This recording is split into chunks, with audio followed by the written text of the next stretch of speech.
If you are wondering if there is any bloatware available on Samsung Galaxy A17, then the answer is kind of yes. We do have certain apps that can be considered as bloatware that are pre-installed on our smartphone without our consent. And to name a few, we have some Microsoft apps.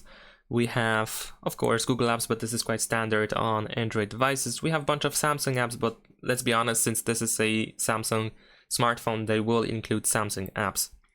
But other than that, we have Instagram, we have Netflix, we have Spotify, Facebook, and probably something more that I didn't catch up yet.